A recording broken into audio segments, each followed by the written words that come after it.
For those of you that are new to the History of Diving Museum, welcome. As mentioned, we are open 7 days a week. We're located in the beautiful Florida Keys in Islamorada at mile marker 83. Tonight, we have an Immerse Yourself program, but we have a monthly tour that you can watch the newspapers once a month for a guided tour. It's an added value coming in on either a Saturday or Sunday once a month at 11 o'clock and at 2 o'clock. And again, our Immerse Yourselves that are always on the third Wednesday of every month. Other events that we have coming up? So next week on Thursday, October 23rd, we have Treasure Treat Night. So if you're here in the Keys, you can join the History of Diving Museum from 5:30 to 7 on the 23rd. Bring the whole family. We'll have trick-or-treat stations throughout the museum. We'll also have a costume contest at 6:15 with prizes and a raffle you can enter for additional prizes. And if you are online and not able to make it to the Keys this month, we do have a virtual costume contest going on. So be sure to dress up in your best costume or tell your friends to show off theirs. And you can send it in to any of our social media or tag us at Diving Museum. And we'll send you a prize if you win our virtual costume contest. Yay. So next month is going to be Dr. Jack Grove. He's going to talk about the Galapagos Islands and some of the early work that William Beebe did, who is a naturalist and featured in our exhibits, and his work that was done in the Galapagos Islands. So that's going to be next month in November. And tonight we have Dr. Erin Spencer. Yeah. So Dr. Erin Spencer works for the National Marine Sanctuary Foundation, and she is going to be taking us through Deepwater Horizon restoration in deep sea and Mesophotic habitats. So I'm curious to know what that all means and learn about how it works. So without further ado, I'm going to let Dr. Erin Spencer take it away. Thank you so much. And thank you so much for letting me come share some of this work with you today. And hello to everyone on Zoom. I was just saying a little bit before we started the presentation that I've lived in South Florida for the last 6 years, but my very first research project I ever did, I came down here in 2013, and one of the first stops I made was to this museum. So it's really, really special to be back here. A lot has happened since 2013, and I've been a part of this project for the last 2 years. So we have a lot to get through. I'm going to go a little bit through the background, and then I will make sure that we save time for questions at the end. So please make sure you remember your questions. We're going to start off with a little bit of the background of Deepwater Horizon. I know a lot of us remember the oil spill very vividly, but there's some really interesting intricacies of what happened in the immediate aftermath of the spill and how that restoration planning process happened. And then I'm going to look specifically into the restoration type we're going to talk about today, which is Mesophotic and deep benthic communities. And I will explain all of that. It is a mouthful. I also call it, you'll hear MDBC is our acronym as well. And then we're going to look really specifically in how our program uses diving as a way to support that Mesophotic coral restoration. So a little bit of some of the terminology. Many of you, I'm sure, are quite familiar with this, but Mesophotic is what we talk about in that twilight zone of the ocean where we're starting to lose access to that sunlight. Only about 1 to 10% of the sunlight that is at the surface actually comes through to that Mesophotic zone. And the benthic area, when we're talking about that, is all of the area of the seafloor, things that are living on the seafloor or associated with the seafloor. And actually, benthic can refer to any aquatic habitat. So lakes have a benthic area as well. But of course, for our purposes, we're talking about the seafloor. So the Mesophotic benthic habitats are areas of the seafloor with that low light. And we're here for our purposes, we're talking about 50 to 300 meters or about 160 to almost 1,000 feet. And then beyond that, there's no sunlight from the surface that reaches these areas. It is very dark. It is very cold in some of those deeper areas. And that is, we're talking about beyond 300 meters or about 1,000 feet. So just to do a couple of reminders about Deepwater Horizon, something that is really wild, I don't think applies in this room, but when I do outreach to classrooms, sometimes people were not alive when Deepwater Horizon happened, which is really mind-blowing. But we all remember that in April 20th, 2010, the Deepwater Horizon drilling unit exploded, caught fire, and eventually sank in the Gulf. 11 people lost their lives and 17 people were injured in the explosion and the fire. There were those initial efforts to cap the oil coming from the seafloor, and I think we all remember that vivid imagery, but it was unsuccessful for 87 days. So for almost 3 months, an average of 1.5 million gallons of oil were released into the Gulf every single day. And there were, of course, extensive response actions, including cleanup efforts and a lot of actions to try to prevent that oil from reaching really sensitive areas. And of course, trying to reduce harm to humans and the environment. Deepwater Horizon is the largest offshore marine oil spill in US history. And of course, some of the oil rose to the surface and impacted organisms like fish, sea turtles, dolphins, and birds. And it washed up on more than 1,300 miles of beach from Texas to Florida. And then, of course, a lot of us remember those visuals of the oil slick along the sea surface. It was observed over 43,000 square miles. But something that a lot of people don't realize is that about 2/5 of the oil stayed in those deep zones that spilled into the wellhead into the deep sea. So immediately after the Deepwater Horizon oil spill, federal and state agencies came together to form the Deepwater Horizon Natural Resource Damage Assessment Trustee Council. And that is authorized under regulatory authorities. The trustees immediately began work on assessing the damage of the spill and trying to figure out what the injuries were to the natural resources, and then also try to figure out how we respond and how we begin to restore the areas that were damaged. Through the damage assessment process, the trustees realized that pretty much all of the organisms that encountered the oil in marine and estuarine systems were injured by the spill. In the deep water of the Gulf, oil was deposited on about 400 square miles of the seafloor, but we were able to quantify injury to 770 square miles of the benthic habitat. And this really resulted in extensive losses of these deep corals. And those corals are a really, really important foundation of the Gulf food web. So in 2016, after that damage assessment process, the trustees reached a settlement of $8.8 billion with BP in order to make the environment and the public whole from the injuries of the oil spill. The trustees' restoration plan identified the goals, restoration types, and restoration approaches that would achieve our goals for ecosystem restoration. And I know that sounds a little bit wonky, but essentially what I want you to focus on in the blue here, the trustees have identified 13 areas for restoration. And you can't read it very well here, but it's, for example, oysters, sea turtles, sturgeon, marine mammals, and birds. And the area that we're going to be focusing on is one of those 13 zones, which is the Mesophotic and deep benthic restoration. Of that settlement, $273 million were designated to that Mesophotic and deep benthic restoration, and that's currently being managed by the group of trustees that handles the open ocean, called the Open Ocean Trustees. So the Mesophotic and deep benthic restoration type includes hard and soft ground habitats, as well as all these associated fish and invertebrates.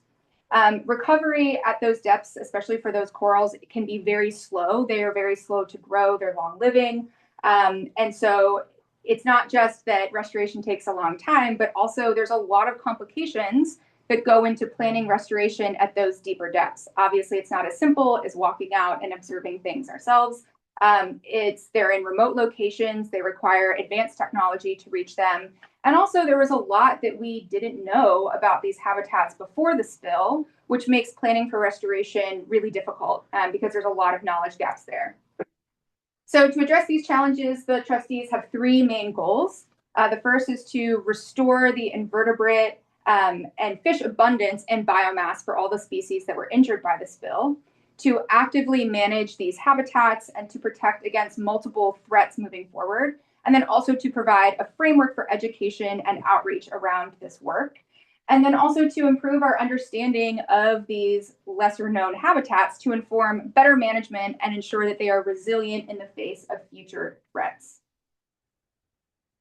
Now, under Mesophotic and deep benthic communities restoration type, we have 4 different programs, or 4 different projects. And these are long-term projects that were approved by our Open Ocean trustees that were evaluated as part of this process where people submitted ideas for how we could implement this restoration. They went through many ideas, grouped them, and figured out these final 4. Together, they each have their own goals, but they really operate as an integrated portfolio. And we'll show in just a minute, I'll talk more about how the information we learned from one project really informs the work of the other projects. They were designed to be implemented over a 7 to 8 year period beginning in 2020. And we started with a 1 to 2 year planning process where after these projects were identified, we planned how to implement them. We are currently in a 5-year implementation phase. And then at the end, there's going to be 1 or so years of kind of synthesizing all of that data and planning for future restoration. And the budget of this particular portfolio of work is about $126 million of that settlement. The portfolio is led by the National Oceanic and Atmospheric Administration, or NOAA, and the Department of Interior, which includes both USGS, the U.S. Geological Survey, and BOEM, the Bureau of Ocean Energy Management. And then there's a huge network of academic, nonprofit, and aquarium partners that we work with as well. So each project is pretty complex, but I'm going to go through some of the main goals of each one of them, and then we're going to look at them a little bit more in depth. So the first one, this mapping, ground truthing, and predictive habitat modeling. The goals here are to document and then predict where we might find these mesophotic and deep benthic habitats in the Gulf. They create high resolution maps to help inform restoration efforts that we're trying to do now, but then also hopefully inform restoration in the future.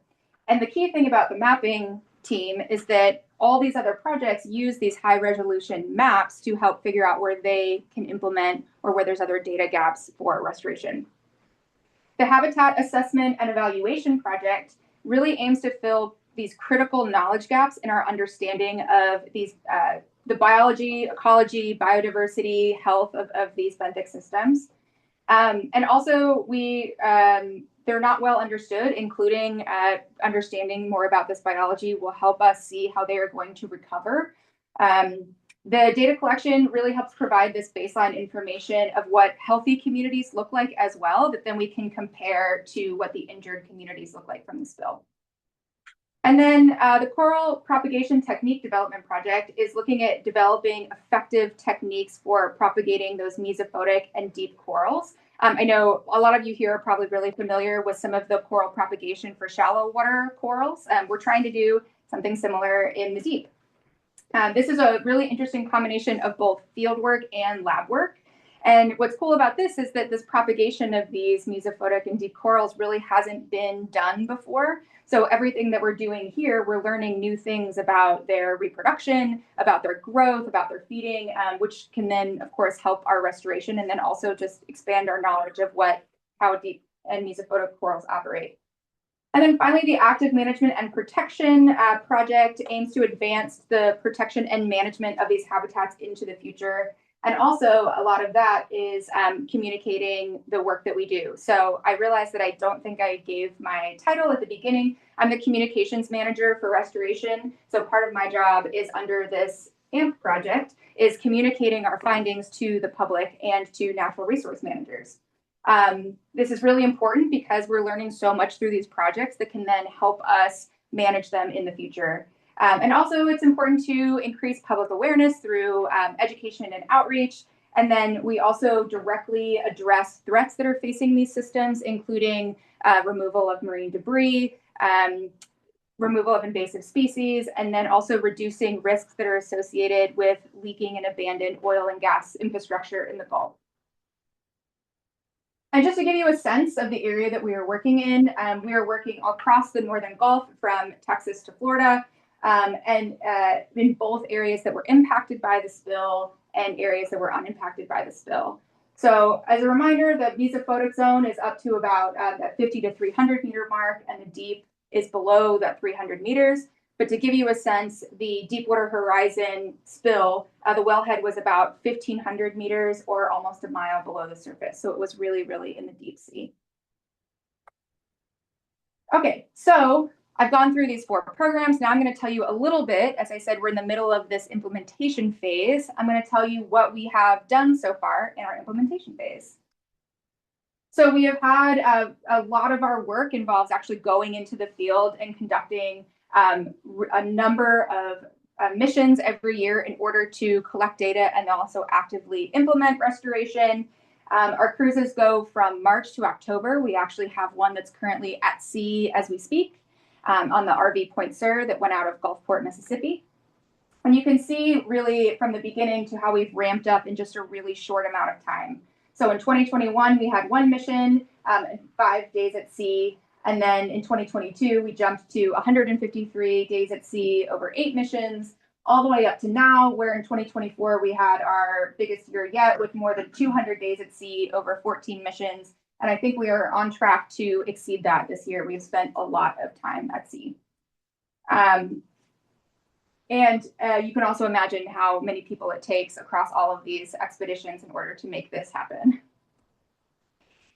So to go a little bit more into each project and how and what we have done with this actual field work and lab work, we're going to start with the mapping project. And the main activities with the mapping project are using hull-based multi-beam sonar to actually create maps of the seafloor from the ship. But a lot of times those are at a lower resolution. But the key for that is that with those lower resolution maps, they give us an idea of where there might be areas of interest to revisit. And then we can use really fine scale technology to return to those potential areas of interest and map it in super fine detail. So to give you a sense, these 2 images were taken with an AUV or an autonomous underwater vehicle for a potential area of interest. And there's a number of different sensors that we can attach to these AUVs. And the one on the left is an image. It looks a little bit harder to see with the lighting here, but we can get a really, really good sense of what's on the seafloor. And then this other image here is a laser profile, and you can actually see with the lasers little corals attached to these boulders. So we get a really incredible view that we wouldn't have otherwise. And the really interesting thing about this as well, they can then go and do these ground truthing surveys to help inform what we call these predictive habitat models, which are essentially, we're collecting a whole bunch of data, and we'd like to build a model where we could actually predict where we might find these coral habitats just with a bunch of different data inputs. So they are creating these models to hopefully then predict not only where the corals might be, but where we might find specific species of coral and how much of those corals we might find. These habitat models are pretty intense and they require a lot of data. So for the habitat assessment and evaluation projects, throughout the planning phase in those initial workshops before the implementation phase, the team really identified that we needed to more thoroughly look at the areas that were possibly impacted by the spill, but that we also really needed to look at areas that weren't injured by the spill so we could understand how these environments will naturally vary over time. And then, of course, this serves as a reference to see how our restoration work is impacting or is helping the areas impacted by the spill.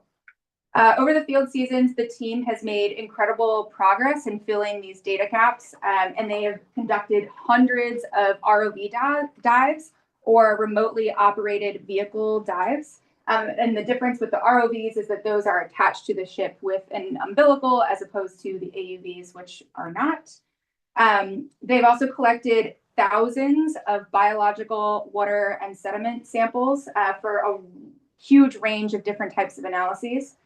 And with the mapping project, helping to fill these data gaps really does inform our current restoration actions as well as restoration in the future. And this really is important looking at these reference sites that we can monitor over time and revisit time and time again to see, understand the recovery trajectory of those impacted sites by the oil spill. The fieldwork uses a huge range of tools, including the ROVs and AUVs that I've mentioned, but also things like CTD casts, which are connectivity, temperature, and depth sensors. They also use bottles to collect water samples, where we can take water samples at depth and bring it back to the surface and look at what is going on in the water at depth. And they will also deploy a number of instruments on the seafloor that are designed to stay there for long-term monitoring to really help us get a sense of that seasonal variation. They'll collect all sorts of information on both hard and soft bottom communities and look at temperature, depth, food availability, for example, for corals, salinity, oxygen, and a lot of other things. And of course, as you can imagine, when you're taking thousands of samples, the work does not stop once the expedition is over.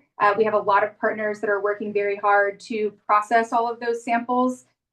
They are working through the years in the past, and they're already working through some of our 2025 samples, but it is quite a huge lift.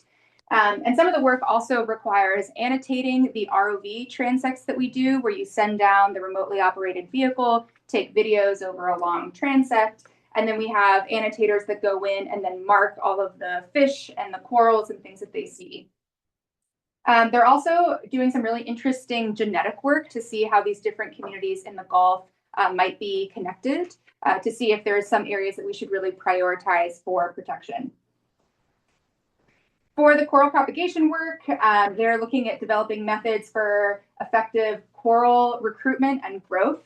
And this requires a really tight connection between the fieldwork and the lab work. You can see in the picture here a couple of things that have been deployed for our coral propagation work, where we have these settlement tiles where you're putting out different substrates to see what is going to settle on them, including what types of substrates do the corals like. How can we figure out the best combination for these corals that we could scale up for broader restoration?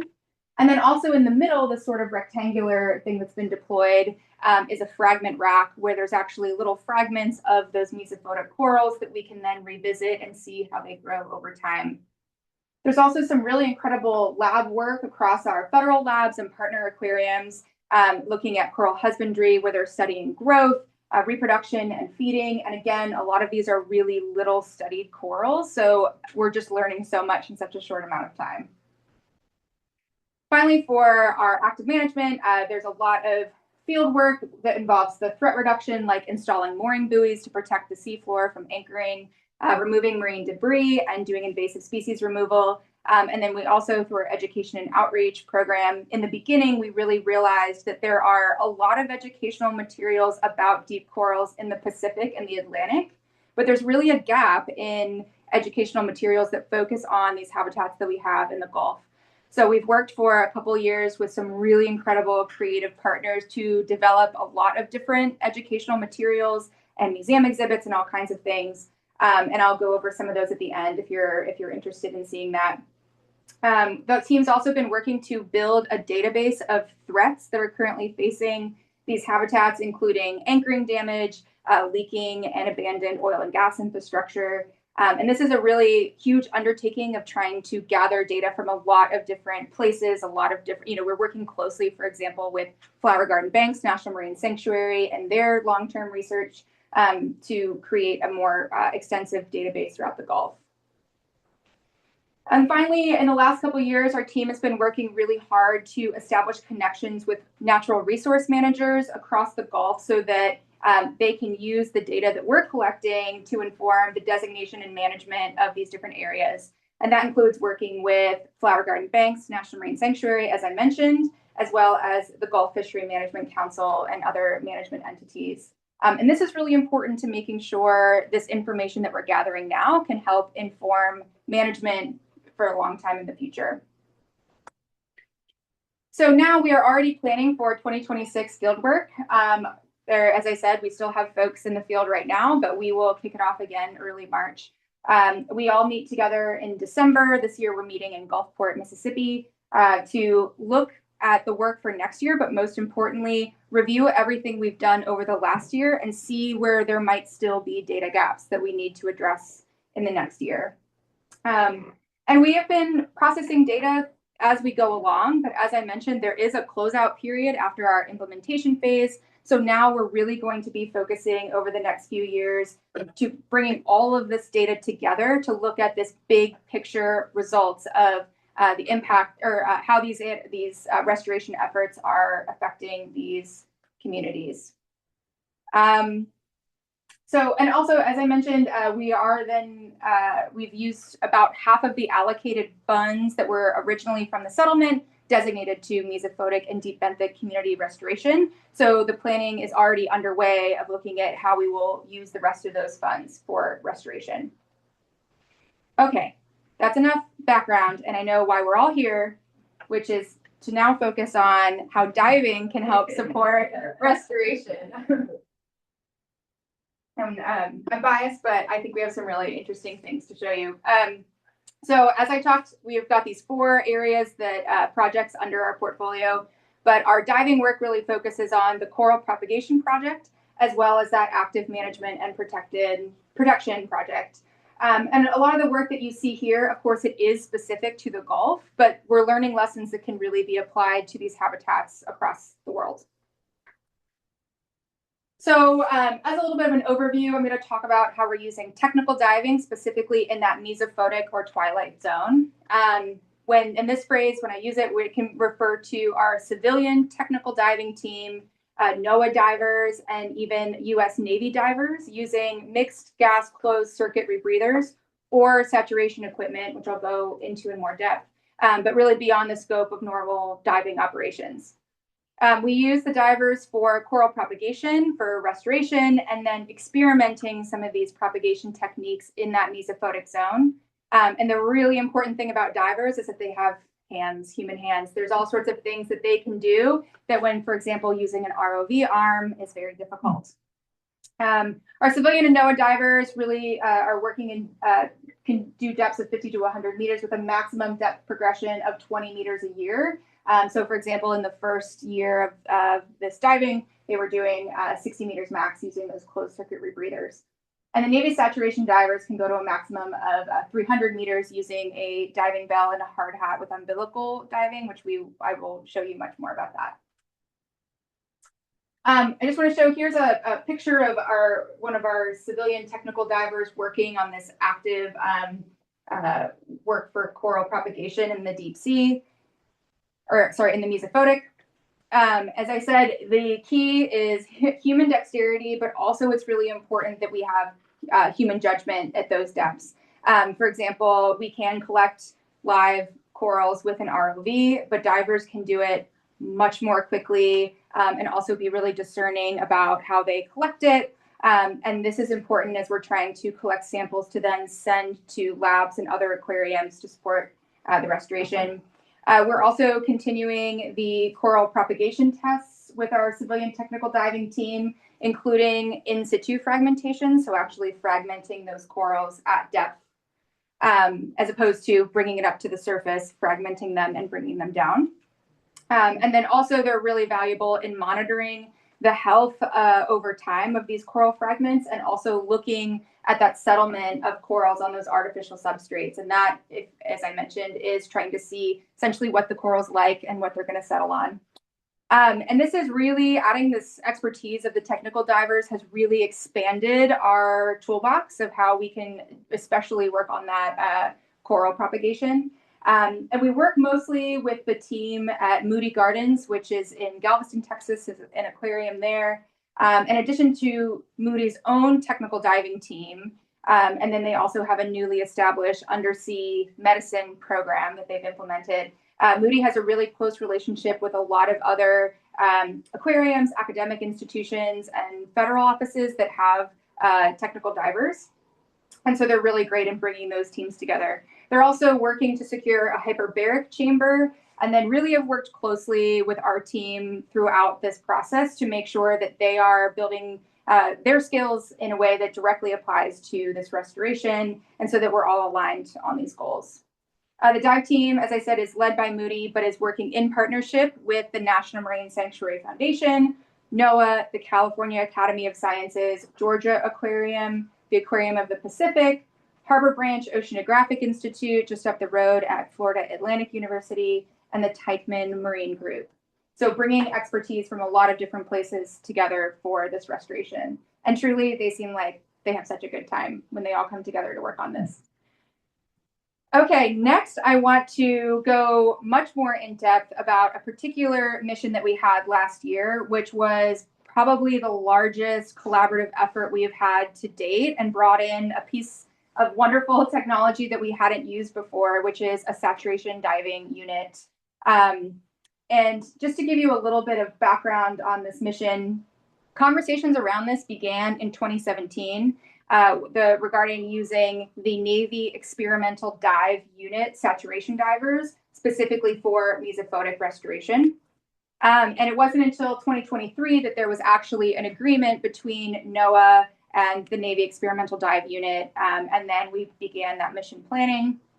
The mission itself was in 2024, and it was on this vessel, the Island Intervention, which is owned by Sea Innovation. As you can see, it is a massive, beautiful vessel. It was almost 400 feet. It has 2 working class ROVs. It has a number of deck cranes that are really important in moving some of this equipment around. And importantly for our purposes, it has a moon pool, which I will show you in just a second, where we can deploy the dive bell from the back deck. And it could also accommodate 130 folks, a science team and divers and all kinds of things. So it was a 19-day mission in the summer of 2024 that we left out of Port Fourchon, Louisiana. This is larger, as I said, than any of our teams have worked on, and we've really struggled to find examples that are bigger than this that in other NOAA restoration efforts. So this is really the focus of this mission, which is the saturation flyaway diving system, which we called the SATFAD system. And I'll walk you through a couple pieces here. Also, it's important to note that this whole thing was set up on the back deck of the Island Intervention and was driven from Panama City Beach by the Navy and set up on the back deck. It was a massive operation. You can see this kind of silver tube at the center here. This is the living quarters, the living chambers, and then above it in the blue is the control van. So the living chambers is actually where the divers would stay. And then this white section here, this kind of round element, this is the diving bell. And then the yellow thing here is the crane that would move the diving bell, you can see, into the moon pool, which was incredible to watch.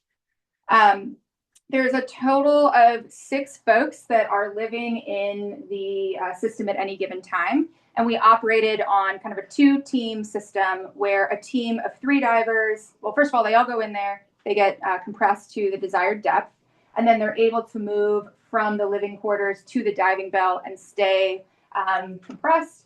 And then a team of 3 would come out into the bell, be deployed, do about a 4-hour dive, but only 2 of the divers would actually leave the bell. The 3rd one stays there as a safety diver. And then when they come back, the teams switch. And each had typically about a 4-hour working time.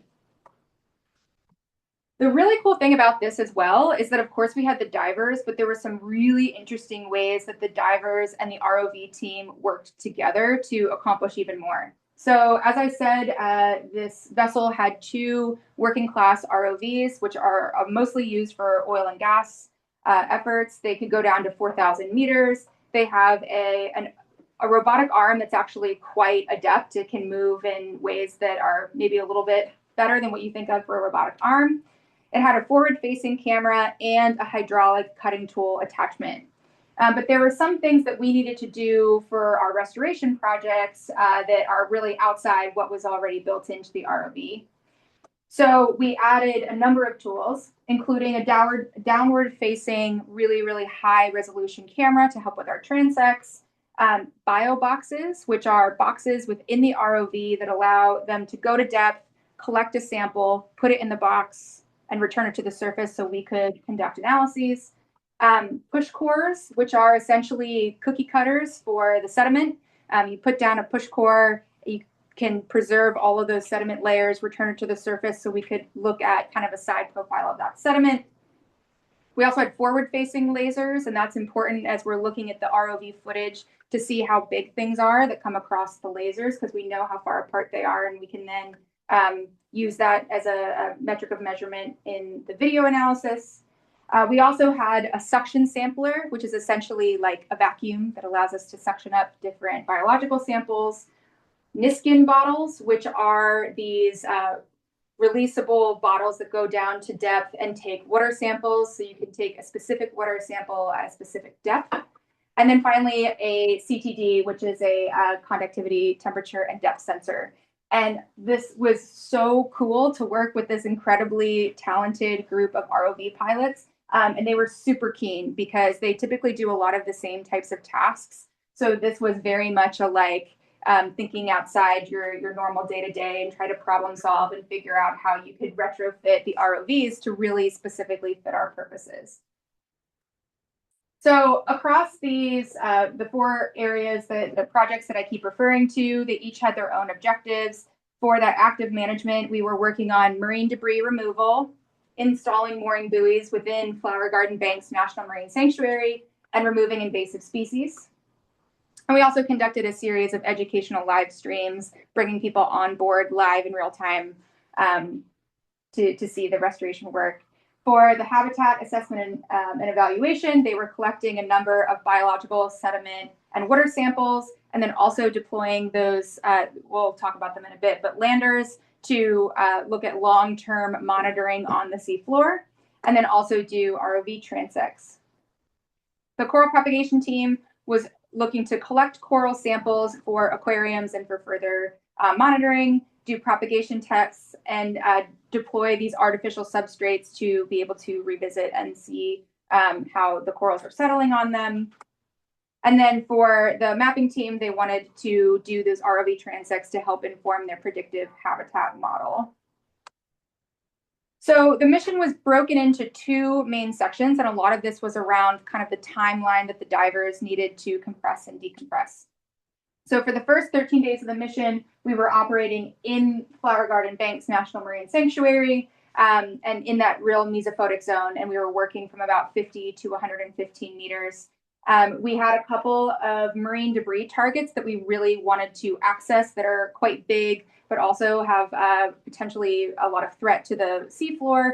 So we wanted to really take advantage of those big cranes on this vessel. So here in those 13 days, we had our first dive team go in, do a couple of days of work, and then spend a couple of days decompressing. And then we sent in the second dive team, and then they had their days of work. During the day, it was really focused on the diving operations. Occasionally, we had the ROV in there as well. But then at night, there's a lot of reconnaissance work that the ROV did to help prepare for the next day's dives. So it was 24-hour operations. It was absolutely wild. But we had a number of objectives that we were trying to achieve. And then we also had a couple of opportunistic things that came up as we saw them. And then that second part of the mission, this was when that second dive team was decompressing.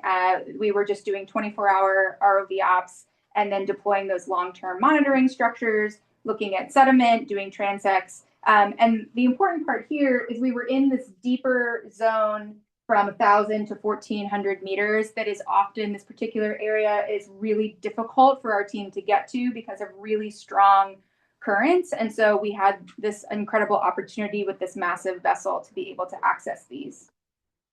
Now I want to show you this video here that we put together about this mission, and it gives you some great visuals of what we were working with here. You can see we have our vessel. There's going to be a little bit of background here, but now you're all experts in the history of Mesophotic and deep benthic restoration planning. But it also shows some great visuals of the corals here, including some of the corals as they were injured following the spill.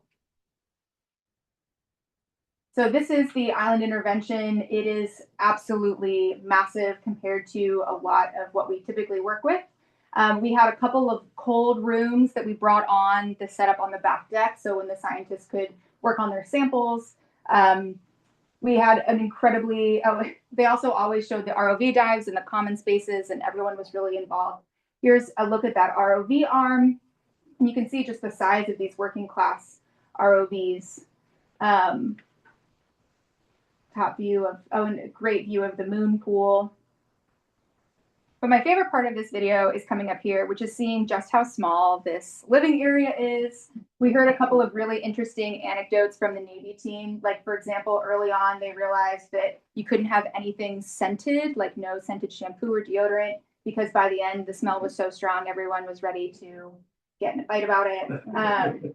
So you can see our diving bell coming down here, and here's a diver. You can see the umbilical. This is called the clump, and it is a weighted structure that helps keep the dive bell in one place, but that also carries gear. So you can see the legs of our safety diver poking out from the bottom here. So here, for example, they are drilling in the seafloor for the installation of these mooring buoys, which I will show you some more pictures of. We also had buoys that we deployed over the side with cranes, and the ROV divers using some really expert, or pilots using some expert operation there, collected a lot of samples. And you can see how the two are operating. Oh, here's our lasers, so look at how big that lionfish is. And here we have some divers deploying these fragment racks, which I talked about earlier, that have, you can see really closely these small mesophotic corals that are being outplanted there, or deployed on the fragment racks there. They also did have communication to the ship, so we were able to actually have scientists in the room and helping to give direction in real time.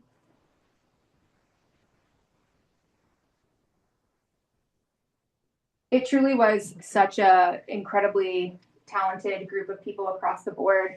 And most of the crew, they work primarily on oil and gas and have such a really extensive knowledge base of the area. And as I said, those ROV pilots were absolutely incredible. And of course, the dive team, such a specialized operation that they do. It was truly incredible to watch. Yeah, and so I can talk about it all I want, but seeing it is a completely different thing, right? And especially that underwater footage of the divers is really exceptional. A couple other things I just want to show you more closely. So these mooring buoys we talked about in flower gardens, this is really important as a threat reduction measure so people can go out to the sanctuary and moor up instead of throwing an anchor. We installed 6 mooring buoys all within the bounds of the sanctuary. We had planned these sites based on previous data that we already had, but we also used the ROV to do reconnaissance of those areas and find the exact right spot. So on the right here, you can see this is a weighted anchor. This was a more straightforward, quick deployment process because we just were able to move it from the deck with the crane. But then we also had 2 that were U-bolt anchors, and you saw the video of the divers drilling for those U-bolts. But then the ROV went and used its arm to hook a soft shackle. So this is such a cool example of how the divers laid the groundwork and then the ROV came in and completed that task. Oh yeah, and here again, those divers working on drilling those holes. We also the removed lionfish, which I think was some of the divers' favorite part. This is kind of hard to see, but this is actually the diver's cam, straight from the diver. And they were collecting lionfish down at these depths, and they have their zookeepers always, right, to get these back to the surface. They removed 39 lionfish, about 25 pounds, up to about 100 meters. And then all of those lionfish went back to Flower Garden Banks National Marine Sanctuary staff, where they did analysis on mercury levels, Ciguatera tests, looking at stable isotope analysis to see what they were eating, and then also genetics as well. So all of these were continued to be sampled. And of course, were just removed from the seafloor. I'll just go through a couple of the highlights of the mission accomplishments. There were 80 ROV dives with more than 300 hours of water time, more than 59 hours of saturation diver bottom time. We did 55 transects looking at the seafloor. We did 1 fixed monitoring transect, which is one that we can continue to revisit to this exact same location to see how that changes over time. We deployed 9 settlement arrays for that coral settlement. We collected live corals for 3 different labs and aquaria, some of which are on display at the Audubon Aquarium in New Orleans. We collected almost 1,000 biological samples, which are currently being processed all around the country, representing more than 114 taxa. We collected 76 sediment cores, deployed 5 sets of autonomous reef monitoring structures, which these are so cool. They're designed to be, they call them underwater hotels. They're all these different layers that you can see who settles where. That's a whole other talk for a whole other time, but they're one of my favorites. and then collected 60 eDNA samples or environmental DNA samples where you can see what is in the water based on the DNA in the water, and collected 112 particulate organic matter samples to look at food availability for those corals. We deployed 5 landers, which there's multiple different types, but those are the things that sit on the seafloor and monitor over time all of those different environmental conditions, and then deployed 10 of these coral fragment racks, 8 of which were deployed by the saturation divers in situ. And this is one of my favorite photos here of those divers working on the fragment racks. There were so many lessons learned in this mission, but really one of the things it helped really emphasize is just the greatest strength of these human divers is just such a fine scale tasks that they can do. And also they can do things pretty rapidly, certain tasks that would take much longer to do with an ROV. But then there's also really wonderful things that we learned about how to integrate both the diving and the ROV operations. And then also just big lessons learned about planning for such a massive mission that had so many objectives and so many different partners. Now I know I'm getting low on time, so I want to make sure that we have time for questions, but I do want to point you in the direction if you want to learn more about this work. We have so many online resources in a couple different areas. We do have access to, every year we put out the data that we have collected so far. This is on the Gulf Spill Restoration website. If you search Gulf Spill Restoration, you will find this site. Also, of course, we're just one of 13 different restoration types, so you could explore all these other efforts by the different restoration types and the different states as well. So it really is a wonderful restoration rabbit hole that you can fall into. And as I mentioned, we really have put a lot of effort into our education and outreach resources. And this is something that if you, for example, know an educator or want to share with kids or grandkids, we have a lot of really fun activities for people of all ages, all the way from coloring pages of deep sea animals up to lesson plans, documentaries. We have this really cool interactive program called Dive Deeper that is like a game that you can do on like an iPad. But it's a PowerPoint, so you can download it and do it anywhere. They're all for free. And if you go to, if you search for National Marine Sanctuary Foundation and search for MVDC, all of these are downloadable for free. And for example, like this is what our infographics look like. We have some really talented artists that we work with. We also have a downloadable Deep Gulf poster, which is always a fan favorite, including many of the species that we have seen on our expeditions, including our corals like Swiftia and Mauricia and all kinds of stuff. Now, if you want to hear more presentations about this work, including some from me, but if this wasn't your jam, there's other presenters there as well. We have these public live streams that are all available. You can watch in real time, and if you've missed them, no problem. We save it online. You can watch it anytime. And these are these live streams that go directly on the ships in all of the technical difficulty glory. There was once where we lost the stream and it was just me talking to myself at the Zoom for 20 minutes. But we have some really cool interviews that really go in depth on specific topics that I've talked about today. Like, for example, the one we did yesterday was all about coral imaging, which if you were here before the talk, is where you take these really, really fine scale pictures of a specific coral and return to take more pictures year after year to see how that coral has changed. We have a couple coming up, the 17th, and then the 23rd and the 28th are spooky. So if you want to join for those, you can go to the Inner Space Center. Our partners are at the University of Rhode Island Inner Space Center page. I will also, if you come up to me after, I'll just give you my email and I'll email them to you directly if you would like to see that as well. We also have exhibits. We did a partnership with the Man in the Sea Museum up in Panama City, where we talked about the Mesophotic restoration, and then also because that's where the Navy Experimental Dive Unit is based, we did a big exhibit with them. And if that's something that anyone here might be interested in, I'd love to talk to you more about that. We've got a lot of great resources. So with that, I will stop there. I want to make sure we have time for questions, but also just thank you so much for your attention and thank you for letting me share this wonderful work. So the question is, does the oil go to the surface first, and then what do we see? Do we see oil? Is that what you're asking now? So we're not seeing the oil now. Now we're looking at the recovery of these species that were impacted, and then also trying to see if these restoration efforts are helping. And as far as the order of if the oil goes first to the surface or stays on the seafloor, I actually don't know the answer to that physics question, but I think, as I said in the beginning, a lot of people are familiar with it being on the shorelines or coming up to the oil slick on the surface. But it does definitely, there was parts of the spill that stayed at those deeper depths. But that's something I can look up. So the question was on the video where we have the diver's cam, what are we looking at?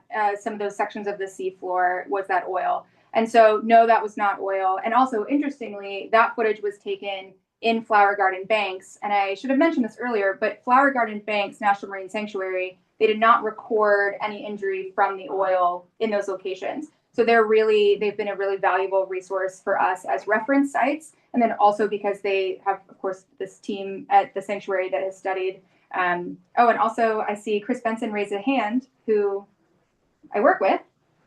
Chris, do you have a? Well, yeah, no problem. Sorry for the technical complication, but I did want to. I think that was Sally asking the question about the oil and rising to the surface versus landing on the bottom, and that was actually a really interesting part of the damage assessment. There was an estimate that about 20% of the total volume of oil that was released from the well remained at depth. It never rose to the surface because, as you know, hydrocarbons are a big mix of many different molecular weight compounds, right? And so there are the really heavy tarry stuff and you know, specific gravity greater than that of seawater. That stuff never rose through the water column to the surface, whereas a lot of the lighter stuff certainly did rise to the surface and maybe got mixed up with sediment or biological material and sank back to the bottom in some cases. And so there was an estimate of something like 700 square miles of benthic exposure to hydrocarbons in very patchy kind of distributions. And we are actually still, even in the recovery sort of analyses that we're doing, we are still seeing that that there is hydrocarbon remains on the bottom. In our sediment collections, we'll see occasionally hydrocarbon horizons in those push cores that Erin described.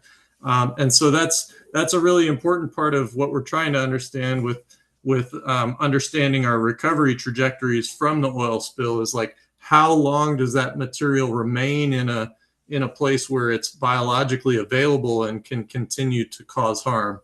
And so it's important for us to study that both in the areas in that 700 square mile sort of footprint of exposure, and also compare against those reference areas that she's describing, like the Flower Garden Banks and areas further east or west. Yes.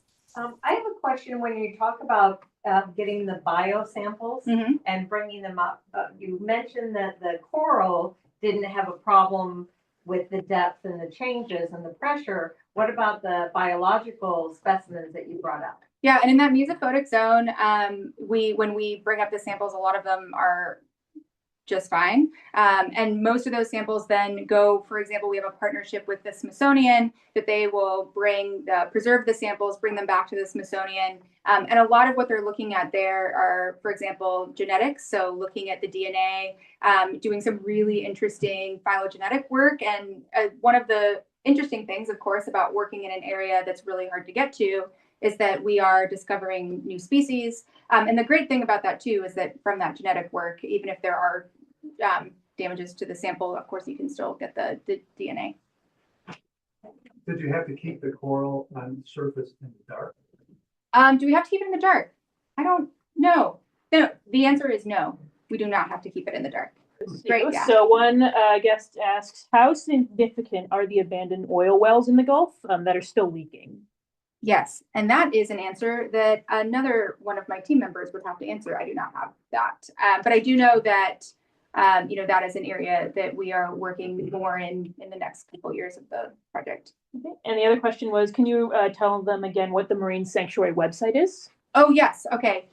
So the National Marine Sanctuary Foundation website to get all of the educational resources that you can download for free. That's marinesanctuary.org. And if you search National Marine Sanctuary Foundation and MDBC, you will find it. Okay. So thank you all so much for your time.